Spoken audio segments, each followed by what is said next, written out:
Sosial şəbəkələrdə Lənkəran şəhərində Kaspi Kids uşaq bağçasında azyaşlılara qarşı şiddət göstərilməsi ilə bağlı video görüntülər geniş müzakirələrə səbəb olub. Paylaşımda müəllimin uşağın başına vurduğu, nəticədə balacanın başının qanadığı qeyd olunub. Mən özüm işdəydim, mənə günorta radələrində evdən yığdılar ki, bəs uşaq başına xəsarət alıb. Soruşdum, hadisə necə baş verib? Dedilər ki, müəlliməsi səs atıb ki, WhatsApp vasitəsilə ki, uşağın başına başqa bir uşaq karandaş vurub, bəs biz ona ilkin tibbi yardım göstərmişik. Getdim kursa, video görüntülərlə tanış oldum və müəllimə özümə boyun aldı ki, mən vurmuşam. Video görüntülərdə də mən gördüm ki, həqiqətən müəllimə ona qarşı onun su qabısı olub, plastik su qabı. Su qabı ilə 2 dəfə başına bilərəkdən zərbə endirib. Vurub və ona biganə yanaşıb, ilkin tibbi yardımı göstərməyib.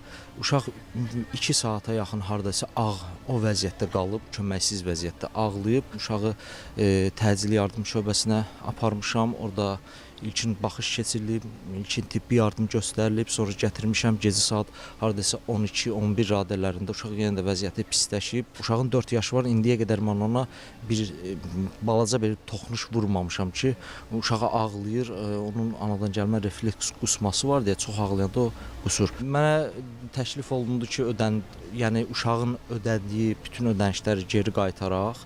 Mən bundan razılaşmadım. Sonra şayiə yaydılar ki, güya ki mənim övladım orada 10 ay pulsuz oxuyub və mən nəyinsə acığın çıxıram. Dəfələrlə uşaq gəlirdi evə belə yararsız vəziyyətdə. Deyirdi ki, məni Arzu müəllimə döy.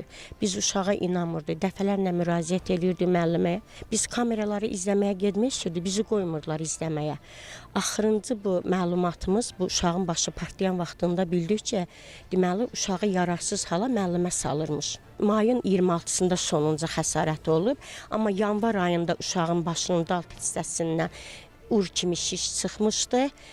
Ondan neçə gün müddətdən sonra uşağın ağzına elə vurmuşdu, 3 gün uşağın ağzı yara tökmüşdü, partlamışdı, yemək yeyə bilmirdi. Yanındakı uşağa su qabından elə bir ki, başına vurub. Müəllimə də görüb ki, uşaq ağlayır.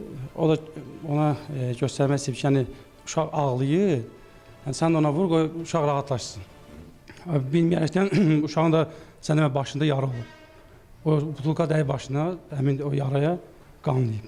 Biz həmin gün, elə həmin dəqiqə müəlliməni işdən azad elədi, lazımi tədbirlər görülür. Hazırda həmin məsələ ilə bağlı Lənkəran şəhər rayon polis şöbəsində təhqiqat araşdırması aparılır. Tərəflərin ərizə və izahatları alınıb, azyaşlının məhkəmə tibbi ekspertizadan keçirilməsi təmin edilib. Araşdırmanın nəticəsindən asılı olaraq hüquqi qiymət veriləcək.